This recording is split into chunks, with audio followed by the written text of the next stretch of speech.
하셨음이니라. 여호와께서 거기서 그들을 온 지면에 흩으셨더라. 아멘.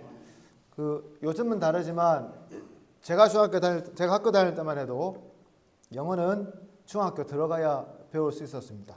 그렇죠, 여러분? 예. 중학교 1학년 들어가면서 배울 수 있었는데요. 제가 초등학교 6학년 반배치고사를 졸업할 쯤에 반배치고사를 치고요. 중학교 가서 그냥 나오는데 영어 선생님이 딱 올라오시더니 숙제를 잔뜩 내주셨어요. 뭔 숙제냐면 영어 대문자 소문자, 필기체 대문자 소문자 합해서 2,500번씩 10,000번을 써서 개학하는 날 갖다 내라 라고 말씀하셨습니다. 여러분, 10,000번 쓰는 게 쉽지 않거든요. 그래서 어쨌든 다 썼어요. 써서 가니까 영어 알파벳 확실히 다 외워서 갔습니다. 그런데요, 아직도 기억이 나는 것은 뭐냐 하면 제가 그때 이 바벨탑을 지은 사람들을 굉장히 원망했다는 거였어요. 왜 하필 바벨탑을 만들어서 이 귀찮고 하기 싫은 영어를 내가 배워야 하는 건지, 그 사람들만 아니었어도 이거 안 배우고 세계 사람들과 소통하며 살 수 있었을 텐데라는 그런 생각을 해보았던 거죠. 여러분 어떻습니까? 여러분들은 이런 생각 해보신 적 없습니까? 이런 경험 해보신 적 없으세요? 별 생각이 없으시군요. 아마 여기 계신 분들 전부 다 아닐지라도 저와 같은 생각 해보신 분들 꽤 계시리라고 생각이 듭니다. 오늘 본문은 우리가 매우 잘 아는 바벨탑 이야기입니다.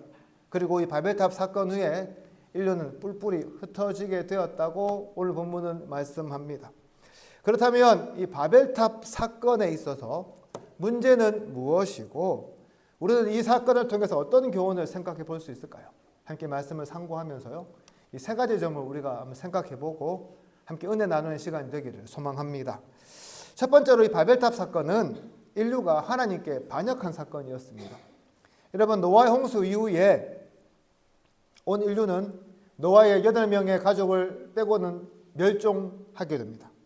그러나 하나님의 은혜로 다시금 이 땅은 사람으로 가득 차게 되지요.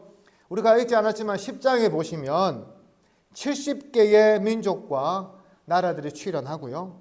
온 세상이 또다시 사람들로 인해 가득 차게 되었다고 말씀하고 있습니다. 하지만 이 지점에서요, 우리가 생각해 볼 것이 있습니다. 뭐냐 하면 인구가 많아지면 무조건 좋은 것이냐 하는 거죠. 우리가 홍수 심판을 통해서 살펴본 것처럼 사람이 많아지게 되면 뭐도 많아질까요? 죄도 많아지게 됩니다. 그리고 그 염려처럼 인구가 급속하게 늘자 인류는 다시 한번 힘을 합쳐서 바벨탑을 쌓으면서요, 하나님의 선하신 의도를 악으로 되갚고 말았다고 오늘 본문은 우리에게 이야기해주고 있습니다. 여러분, 바벨탑 이 사건을 여러분 어떤 눈으로 바라보고 있습니까? 그냥 이 일로 인해서 전 세계 사람들이 의사소통이 어려워지게 되었다는 그런 계기를 제공한 것 이외에 여러분, 이 사건을 바라보면서 죄라는 생각 혹시 한번 해보셨습니까?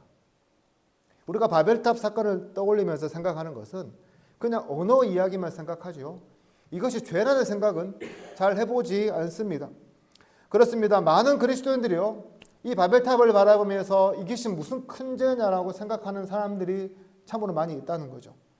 그러나 오늘 본문은 뭐라 말하냐면 이 바벨탑 사건이 정말로 심각한 죄, 다시 말해서 하나님 앞에 반역한 그런 반역죄라고 이야기합니다. 그렇다면 도대체 무슨 근거로 우리가 이 바벨탑 사건을 하나님께 반역한 반역죄라고 단정할 수 있을까요? 먼저 오늘 본문은 어떻게 시작합니까? 온 민족이 하나의 언어를 쓸 때에 사람들이 동방으로 가고 있었다는 말로 시작합니다. 여러분, 창세기에서 동쪽은 사실 우리가 좀 주목해 볼 단어거든요. 무슨 말이냐면 그렇게 좋은 의미가 아니에요. 창세기 동쪽은 주로 어떤 의미로 쓰이냐면 누가 죄를 짓고 쫓겨나는 쪽이 동쪽입니다. 아담과 하와가 죄를 짓고 어디 쫓겨났을까요? 에덴의 동쪽으로 쫓겨났어요. 가인이 아벨을 죽이고 어떻게 됐을까요? 에덴의 동쪽인 놋 땅으로 쫓겨나서 거기에 살았다고 합니다. 우리가 뒤에 살펴보겠지만 아브라함의 조카 롯이요, 아브라함이 어디 정화를 할 때 동편인 소돔과 고모라를 선택해서 결국에는 포로로 잡혀가게 되죠. 그러니까 창세기에서 동쪽을 이야기하면 어떤 생각이 먼저 하냐면 굉장히 불길하네 생각이 먼저 드는 거예요. 그리고 이러한 불길한 예감은 틀리지 않아서요, 오늘 본문에 보면 노아의 후손들이 동쪽으로 계속 이동하다가 시날 평지에서 만나서 함께 모여 살며 흩어짐을 면하자는 그런 말을 통해서 현실이 되는 것을 볼 수 있습니다. 여러분, 하나님께서요, 아담과 하와를 창조하시고 뭐라 축복하셨냐면, 뭐라 명령하셨냐면 땅에 충만하라고 명령하셨어요. 그리고 노아 홍수가 끝나고 노아와 그 자녀들에게 뭐라 명령하셨냐면 생육하고 번성하여 땅에 충만하라고 명령하셨습니다. 무슨 말이냐면 이 시대 사람들은요, 한 곳에 모여 살면 안 됩니다. 흩어져 살아야 돼요. 그것도 세계 방방곡곡으로 흩어져야만 했습니다. 그래서 자연과 조화를 이루면서요, 살아야 하는 것이 하나님께서 이 시대 사람들에게 내리신 명령이었습니다. 그런데 오늘 보면 어떻게 하고 있습니까? 동쪽으로 이동하고 흩어지고 있다가 시날 땅에서 딱 멈춰버리는 거지요. 그리고 그곳에서 어떻게 합니까? 우리 더 이상 흩어지지 말고 함께 모여 살자라고 이야기합니다. 무슨 말입니까? 그 옛날 아담과 하와처럼 노아의 자손들도 하나님의 명령에 노골적으로 반역했다는 거죠. 그렇습니다, 여러분. 홍수를 겪은 이후에도 인간은 하나도 변하지 않았습니다.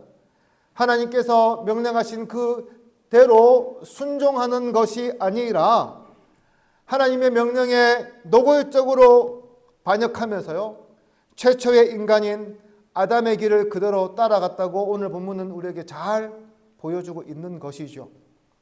사랑하는 성도 여러분, 여러분들이 바벨탑 이야기를 들을 때마다, 또한 이야기를 볼 때마다 여러분 어떤 생각 해보십니까?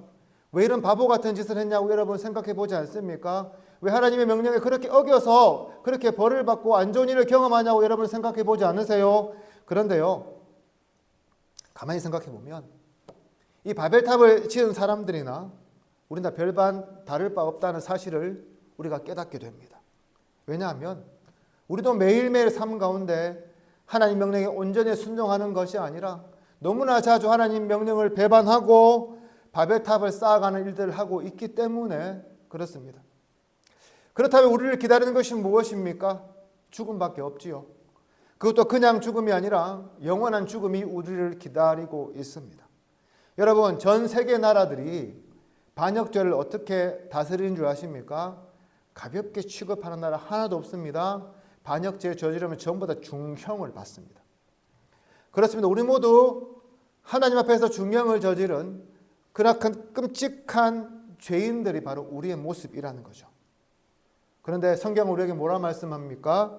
이렇게 죄를 지은 우리를 위해서 예수님께서 하늘 보좌를 버리셨다고 말씀합니다.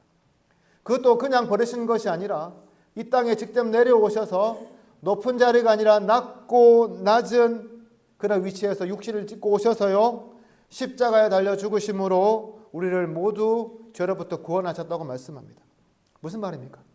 우리가 그 모습은요, 정말 깨끗한 척하지만 우리 깨끗한 사람 아니라는 거예요. 아주 더럽고 취하고 죄의 노예로 살고 있는 것이 솔직한 우리의 민낯이라는 거죠. 영원히 죽을 수밖에 없는 존재가 바로 우리라고 성경은 이야기합니다. 그러나 예수님께서 십자가에 흘리신 그 보혈 때문에 우리가 깨끗함을 입어서 이 자리에 앉아서 예배할 수 있다는 거죠. 사랑하는 성도 여러분, 오늘 우리 이 바벨탑 사건을 한번 바라보면서요, 죄인된 우리의 모습을 한번 바라보시기를 바랍니다. 여러분, 우리요 깨끗한 사람 아니에요. 죄가 온몸에 덕지덕지 붙어있는 더럽고 추한 사람들이 솔직한 우리의 모습입니다. 예수님 아니면 끝난 인생이나 다름없는 것이 우리였습니다. 로마서 5장 20절, 그래서 우리에게 이렇게 말씀합니다. 죄가 많은 곳에 은혜가 더욱 넘친다. 그렇습니다, 여러분. 여러분의 죄를 들여다보실 때마다 여러분 안에서 하나님께 반역하고 있는 그런 모습을 보실 때마다 우리를 건져주신 그 사랑이 얼마나 크신지를 여러분 기억해 보시기를 바랍니다. 하나님께서 우리에게 주신 은혜가 얼마나 큰지에 감사하는 여러분 되시기를 바랍니다. 오늘 이 시간 저로부터 구원하신 예수 그리스도의 그 은혜와 그 사랑을 기억하며 감사하며 또 그 사랑을 전하는 저와 여러분 되기를 간절히 소망합니다. 두 번째로 이 사람들은 하나님 하나 된 마음으로 죄를 저질렀습니다. 이렇게 신할 땅에 정착한 사람들은 하나의 큰 공동체를 만들었습니다. 성경은 그런데 이 공동체의 가장 두드러진 특징을 뭐라 말씀하냐면 하나 된 마음이라고 합니다. 여러분 우리 3절과 4절 말씀 성경 갖고 계시죠? 같이 한번 읽어보도록 하겠습니다. 시작. 서로 말하되 자 벽돌을 만들어 견고히 굽자 하고 이에 벽돌로 돌을 대신하여 역청으로 진흙을 대신하고 또 말하되 자 성읍과 탑을 건설하여 그 탑 꼭대기를 하늘에 닿게 하여 흩어짐을 면하자 하였더니. 아멘. 사랑하는 성도 여러분, 공동체가요 마음이 하나가 되었다는 것 어느 누가 뭐라 하겠습니까? 오히려 권장할 만한 일이라고 생각이 되지요. 하지만 문제는 이들의 하나 된 마음이 하나님을 섬기고 그 말씀에 순종하는 데 사용하는 것이 아니라 죄를 짓는 데 사용되었다는 거예요. 그렇습니다. 바벨탑 사건의 진짜 문제는요 바로 여기에 있었습니다. 오늘날 많은 사람들은 바벨탑 사건을 떠올리면서 가장 먼저 생각하는 것이 바로 언어이지요. 그래서 앞서 말씀드린 것처럼 바벨탑 사건만 없었다면 우리가 지금 세계 여러 사람들과 언어의 장벽을 느끼지 않을 것이라고 푸념 아닌 푸념을 합니다. 그런데요, 과연 이러한 생각이 맞는 것일까요? 오늘 본문을 보시게 되면 그동안 가진 우리의 생각이 틀렸다는 것을 우리가 보게 됩니다. 여러분, 언어의 뜻이 무엇일까요? 국어 사전에 보면 언어는 인간의 사상이나 감정을 표현하고 의사를 소통하기 위한 소리나 문자 따위의 수단이라고 정의합니다. 영어로 하면 language고요. 히브리어로 하면 라숀이라는 말이에요. 그런데 참 이상한 것은 오늘 우리가 읽은 11장에서는 이 히브리어로 언어를 뜻하는 라숀이란 말이 나오지 않습니다. 이 라숀이라는 말은 어디 나오냐면 10장에 나와요. 10장에 3번에 걸쳐서 나오는데 무슨 말이냐면 우리가 생각하는 언어의 흩어짐은 10장에서 이미 끝났다는 말이죠. 이 바벨탑 사건 때문에 언어가 흩어진 것이 아니라고 오늘 본문 분명하게 우리에게 이야기합니다. 그렇다면 오늘 본문에서 말씀하는 이 언어와 말은 무슨 말일까요? 오늘 본문 1절에 나와 있는 언어와 말은 히브리어로 각각 무슨 말이냐면 말씀을 뜻하는 다바르라는 말과 입술을 말하는 사파라는 말입니다. 그러니까 오늘 본문에서 온 땅의 말들과 언어가 하나였다는 것은 우리가 쓰는 랭귀지, 즉 언어가 하나였다는 말씀이 아니라 이 세상 사람들이 쓰는 생각과 사상이 모두 다 똑같았단 말이에요. 즉 모든 사람들이 똑같은 생각을 하고 그것을 한 목소리로 내는 세상이었다는 것입니다. 그렇습니다. 모든 사람들이요 한 마음이 되어서 똑같은 말을 하도록 통제가 되니까 그들이 하는 것이 뭐라고요? 하나님의 명령에 도전하는 것이었다는 겁니다. 다시 말해서요, 사회가 전체주의화되면 얼마나 무서운 일이 발생하는지 오늘 본문은 우리에게 잘 보여주고 있습니다.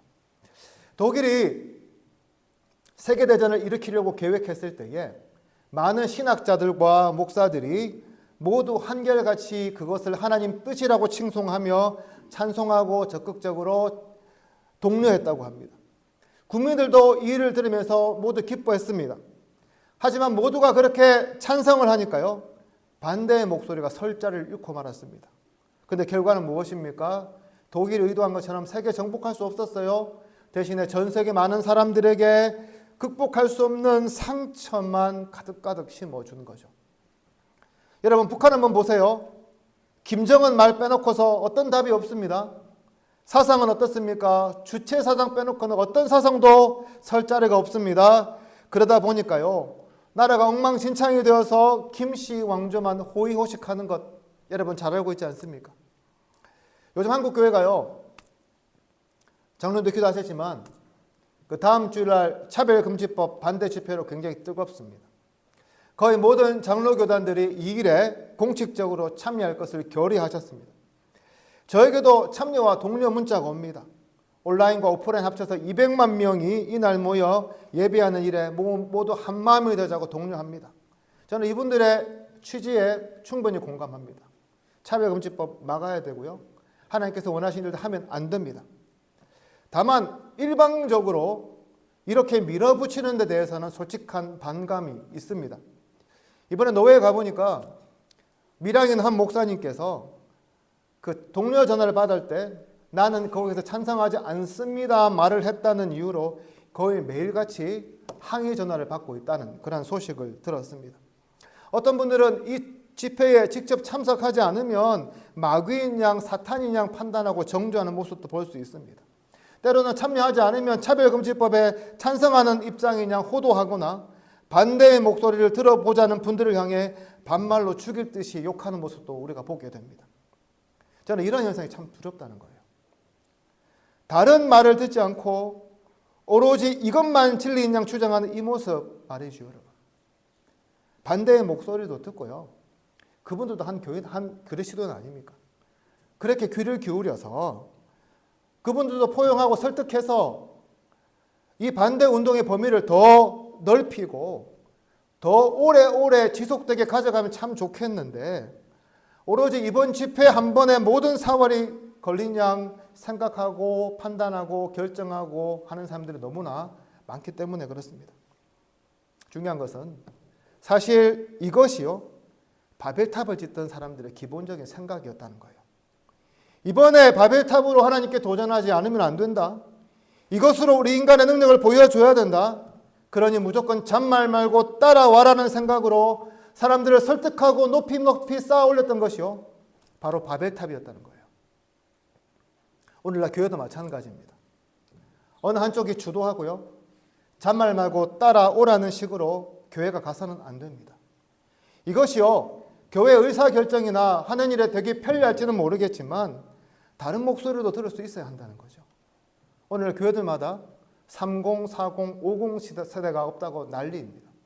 오늘날 주일학교 학생들이 왜 없습니까? 그 세대 사람들이 교회에 없거든요. 근데 그 사람들이 주로 어떤 말씀 하신 줄 아십니까? 교회에서 제발 우리 목소리 좀 들어주었으면 좋겠다라고 이야기합니다. 세상은 30대, 40대, 50대 위주로 흘러갑니다. 근데 미안하지만 교회는 주로 60대, 70대가 모든 발언권과 주도권을 갖고 있습니다. 그러다 보니까요, 교회가 세상 가운데 뒤떨어진 집단이 되고 교회는 점점 노령화될 수밖에 없다고 지적하는 교회 성장학자들의 말들이 참으로 많이 있습니다. 제가 캐나다에 있을 때에 참 신선했던 것은 뭐냐면 남자와 여자와 또한 세대가 가리지 않고 함께 운영위원회를 꾸려서 서로 의견을 조율하면서 아름답게 교회를 세워가던 그런 모습이었습니다. 그렇습니다, 여러분. 교회도 마찬가지입니다. 어느 한쪽이요 독주하는 것이 아니라 어떤 한 생각과 어떤 한 사상이 독주하고 고집하는 것이 아니라 다양한 생각을 듣고 나누고 그 안에 하나됨을 이루어가야 하는 것이 바로 교회라는 거예요. 오늘 이 바벨탑 이야기는 바로 우리에게 하나의 생각, 소수의 독점이 얼마나 위험한지를 잘 보여줍니다. 성경이 우리에게 뭐라 말합니까? 우리 모두 다 한 형제와 자매라고 이야기합니다. 하나님 앞에서요, 누구든지 다 평등하다고 이야기합니다.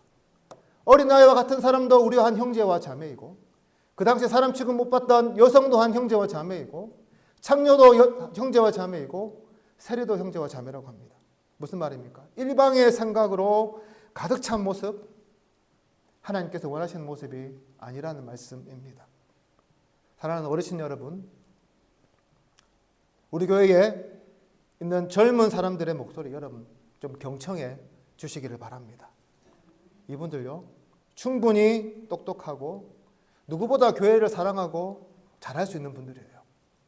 사랑하는 젊은 여러분, 우리 어르신들의 지혜 있는 말들을 무시하지 말고 여러분 귀 기울여 들어주시기를 바랍니다. 남성 여러분, 여자들의 말들에 무게가 있음을 여러분 기억하면서 귀 기울여 들어주시기를 소망합니다. 사랑하는 여자 여러분, 남자들의 말에 무게가 있음을 기억하면서요, 여러분들도 그 말씀에 잘 기울여 주시기를 소망합니다.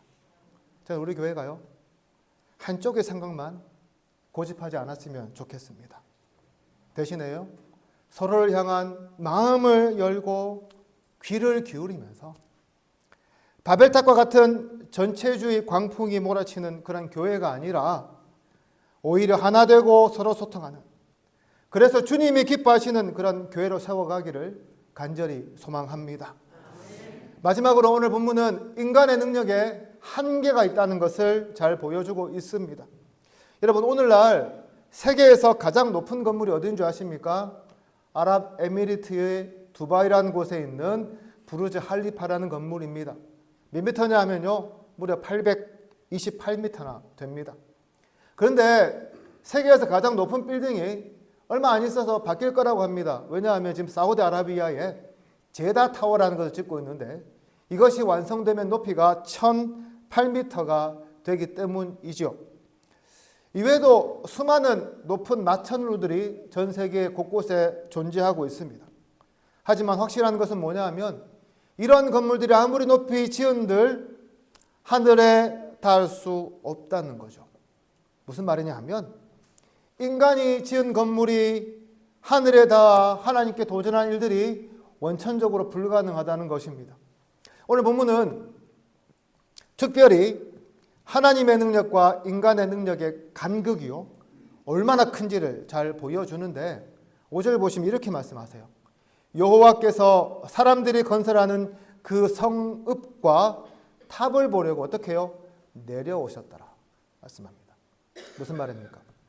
인간들이 쌓고 있는 탑이 아무리 대단하도 해도 하나님 앞에서는 어떻게 해요? 초라하고 보잘것없다는 말입니다.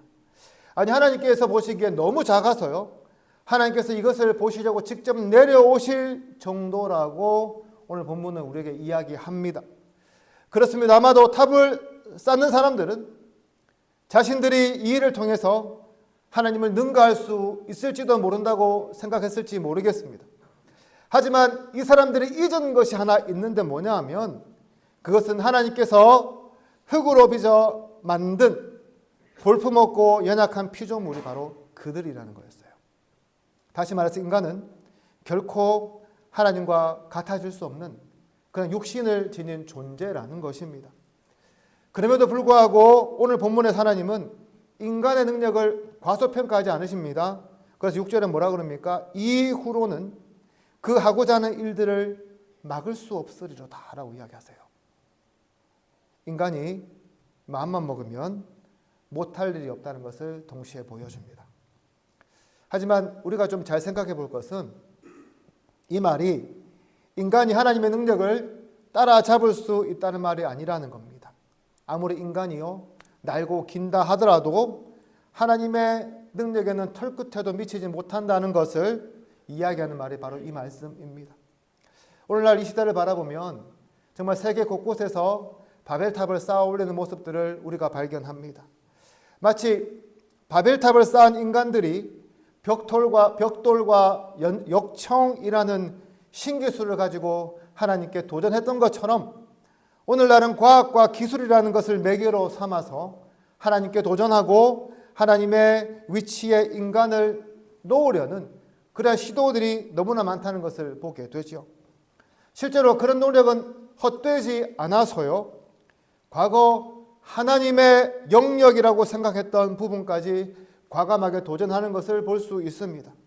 오늘날 인간은 지구와 우주의 구조를 탐사하여 그것을 과학적으로 분석합니다. 생명 탄생에도 도전해서 시험관을 통해 아이를 출산하도록 돕습니다. 이제는 동물을 복제하고 식물의 유전자를 조작해서 더 많은 소출을 거두도록 합니다. 이외에도 우주로 사람을 보내고 바닷속도 탐험하고 이 밖에 여러 가지 일들을 합니다. 그 결과 인류는 자신들이 신의 영역에 도달했다고 하며 인간의 위대함을 자랑하지요. 바벨탑을 쌓을 때 사람들이 그러했다는 거예요. 그러나 오늘 본문은 뭐라 말합니까? 하나님께서 직접 내려와 보셔야 할 정도로 그들의 업적이 미비했다고 말씀합니다. 오늘날 이 시대도 마찬가지인 거예요. 과학의 도전이 하나님의 영역을 잠식하며 우리 인간의 위대함을 드높이는 것 같지만 그 역시도 하나님께서 한참 내려와 보실 정도로 별것 아니라는 거죠. 아무리 과학기술이 진보하더라도 아직도 풀지 못한 수없는 난제가 있고요. 그것이 언제 해결될지를 요원합니다. 그렇습니다. 하나님은 우리 인간에게 엄청난 지혜와 능력을 주셨습니다. 그러나 그것을 가지고 인간이 아무리 사용해 본들 하나님의 능력에 털끝에도 미치지 못한다는 거죠. 이렇게 도전한 결과가 무엇입니까? 8절을 보시면요. 여호와께서 그들을 온 지면에 흩으셨으므로 그들이 그 도시를 건설하기를 그쳤더라. 무슨 말입니까? 하나님께서 그 사람들을 온 세상에 흩으심으로 그 문제를 마무리하셨다는 겁니다. 그렇습니다, 여러분. 인간이요, 아무리 큰 일을 해본들, 아무리 거대한 역사를 이뤄본들 하나님께서 흩으시면 그 모든 것들이 무력화된다고 오늘 본문을 말씀합니다. 어떤 큰 일을 하든지 혹은 우리 일상의 작은 일이든지 하나님께서 간섭하시면 될 것도 되지 않고 되지 않을 것도 된다는 말씀이에요. 그렇습니다, 여러분. 우리가요, 아무리 거창한 계획을 세운들, 우리가 아무리 확실한 계획을 가지고 있다고 한들 하나님께서 흩어버리시면 모든 것들이 헛된 일이 되고 맙니다. 우리 인간이 아무리 장밋빛 미래를 꿈꾸어도 하나님께서 막으시면요, 그 일은 비극으로 끝나고 맙니다. 우리 교회가 아무리 좋은 계획을 가지고 나아가도 하나님께서 아니라고 하시면 그 계획도 어그러지고 맙니다. 그러나 반대로 생각해 보십시오. 우리 앞이 아무리 깜깜해도 하나님께서 함께 하시면 우리 미래는 밝아질 수밖에 없다는 것입니다. 오늘 여러분들 한번 생각해 보시기 바랍니다. 여러분들 바라보시면서 어떤 생각을 하십니까? 여러분들이 정말 무엇을 해보고자 하는데 가진 것이 적어서 여러분 걱정하시지 않습니까? 능력이 부족해서 염려하지 않습니까? 그러나 하나님께서 인도하시면 모든 것을 채우고도 남을 줄로 믿습니다. 특히 우리 지세포 제일교회는 세상의 눈으로 보면 풍부한 교회가 아닙니다. 어떻게 보면 굉장히 부족한 교회죠. 재정도 부족하고 인원도 부족하고 가용 가능한 시설도 부족합니다. 그래서요, 우리 입에서는 뭘 하자고 하면 안 된다는 말이 연발될 때가 참으로 많이 있어요. 그러나 저는 우리가 하나님 믿고 믿음으로 도전하면 좋겠습니다. 하나님께서 함께 하시면 된다라는 그런 믿음 말이죠. 그렇습니다. 하나님의 능력 앞에 하나님께서 우리와 함께 하시면 우리의 자원과 우리의 능력은 전혀 문제가 되지 않습니다. 그러므로 사랑하는 성도 여러분, 우리가 정말 이루기 원하는 그러한 교회를 위해 여러분 기도하셨으면 좋겠습니다. 그냥 우리의 이 모습을 바라보며 이대로가 좋사오니를 우리가 연발하는 것이 아니라 우리 교회가 하나님의 손에 정말 귀하게 쓰여지기를 원한다고 여러분 기도했으면 좋겠습니다. 그런 기도를 통해서요, 우리 교회가 하나님의 능력을 풍성하게 체험했으면 좋겠습니다. 이러한 놀라운 역사를 우리가 기도를 통해 세워가기를 간절히 소망합니다. 이제 말씀을 정리합니다. 우리는 바벨탑 사건을 한갓 높은 건물 쌓은 걸로 이해하려고 합니다. 그것도 아니면 이 일 때문에 어학을 배워야 하는 골치 아픈 일로만 생각합니다. 그러나 바벨탑은 그런 가벼운 의미를 가진 것이 아닙니다. 인간이 한마음이 되어서 하나님을 반역한 사건이고 하나님께 도전한 사건입니다. 오늘날도 바벨탑 사건은 계속해서 일어납니다. 바벨탑 현장의 사람들처럼 여전히 우리는 하나님 앞에 반역죄를 짓고 있고 전체주의적 사고에 빠져 있고 하나님께 도전한 일들을 하고 있기 때문입니다. 이러한 세상 속에서 우리는 우리를 구원하신 예수 그리스도의 은혜를 깨닫고 서로 화합하며 주님의 일하심을 기대하는 삶을 살아갈 수 있어야 할 것입니다. 오늘도 바벨탑과 같은 세상 속에서도 주님의 놀라운 은혜를 경험하는 저와 여러분 되기를 주님의 이름으로 축복합니다. 기도드리겠습니다.